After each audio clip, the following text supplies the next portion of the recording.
I'm 32M, introverted, work in IT, do some freelance coding on the side. Not flashy. I keep to myself, don't party, don't bother anyone. I inherited my grandfather's house about 5 years ago. He raised me when my parents couldn't, and when he passed, he left everything to me. Paid off 2-story home, old school charm, nothing fancy, but it was home. About a year ago, my older brother, we'll call him B, lost his job. He, his wife, SGL, and their 4-year-old kid were couch surfing and really struggling. I offered them my guest room, rent-free, no strings attached. Just trying to help. I figured they'd stay for a few months, get back on their feet, move on. Yeah, that didn't happen. Right off the bat, SIL started acting like she owned the place. Rearranging furniture, throwing out my stuff without asking, loading up the fridge with her clean living food, and pushing my groceries to the back. I let it slide because I didn't want tension, but it kept escalating. She'd make comments like, "You should let someone with taste handle the interior," or "This place needs a woman's touch." Even started calling the guest room the nursery, like I was just a placeholder. B, completely useless. Never said anything, just nodded or stayed glued to his phone. One night, I came home early and heard them talking in the kitchen. Estelle was saying stuff like, "He doesn't need this house. He's a loner with no kids. We could really build a future here. He should just move out." He kind of mumbled, "Maybe eventually," like they were planning to push me out of my own house. At that point, I started prepping. Quietly, I scanned every document I had, title deed, utility bills, mortgage payoff letter. Made backups. I didn't say a word, just waited. Fast forward to last month. I came home from work on a rainy Tuesday and saw my stuff, photos, clothes, electronics, even childhood keepsakes, dumped on the front lawn, soaked. I unlocked the door, and there was SIL standing in the hallway like she owned the place, holding my old duffel bag.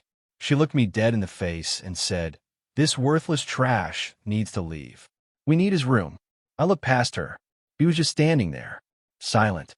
No eye contact, no apology. I didn't say anything. I walked past them, grabbed my laptop, a few essentials, and left. Booked a hotel that night and called a lawyer first thing in the morning. I explained everything. My lawyer went full beast mode. Since they never paid rent and had no lease, they were legally just guests, not tenants. Under California law, that meant I could kick them out with a formal notice. No eviction court needed. He drafted a notice to vacate and had it hand-delivered to them within 24 hours. But I wasn't done. Turns out, SL had opened a credit card in my name using mail that came to the house. She used it to buy a fancy vacuum, skincare stuff, and even tried to change the billing address on my utilities. That's identity theft, mail fraud, and credit card fraud. I filed a police report and submitted everything, bank statements, screenshots, package tracking info, to the fraud department. Her email was linked to the fake card account. She even uploaded a selfie to the profile. Brilliant move. I didn't text or call them. I just let the legal side roll. That's when the begging started. First from B. "Hey man, what's with the notice? Thought we were good. Can we talk?" Then SIL. "You're really kicking a mother and child out in the rain? What kind of monster are you? We thought you'd be okay giving us the house. You don't even use it." Then a long voice message with crocodile tears and guilt tripping. "We didn't mean for it to go this far. We thought you'd be okay moving out eventually. You don't even want this place." Yeah, sure.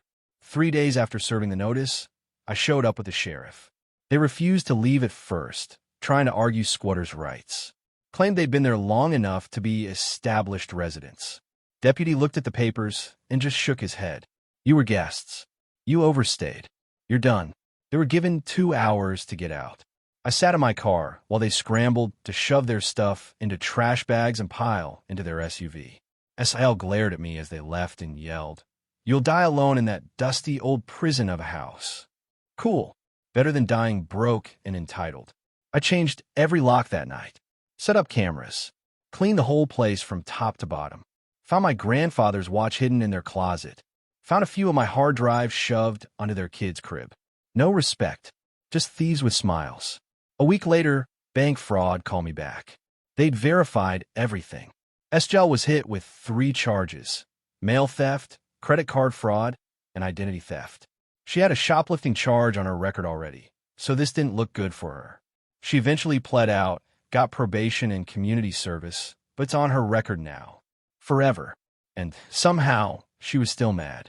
She posted some whiny rant online about how I evicted family out of jealousy, said I was unstable and hated children, made a GoFundMe called Rebuilding After Family Betrayal, claimed they needed $10K for counseling and moving expenses. It got flagged for fraud and taken down after one of her ex-coworkers exposed her nonsense in the comments. He texted me a final time. I know I messed up. I should have stopped her. I didn't want to lose my family. Too late, man. I replied, you already did. You just noticed when the locks changed. Sold the house a few weeks later. Too many bad memories. Got a good offer from a nice couple. Used the money to buy a quiet little ranch in Oregon. Peaceful, remote, just how I like it. No freeloaders. No drama. Just me, a couple of dogs, and the sound of not being disrespected in my own home. A neighbor from my old place called me about a week after I moved. Said SIL showed up again, this time with her kid and a suitcase. Tried to argue with the new owners, claiming they had a right to live there. Cops were called. She got chased off the property. She really thought I was bluffing the whole time. People like that don't change. They just wait for another opportunity to leech. I don't regret a single move I made. Sometimes peace means burning the bridge and using the flames to light your new path.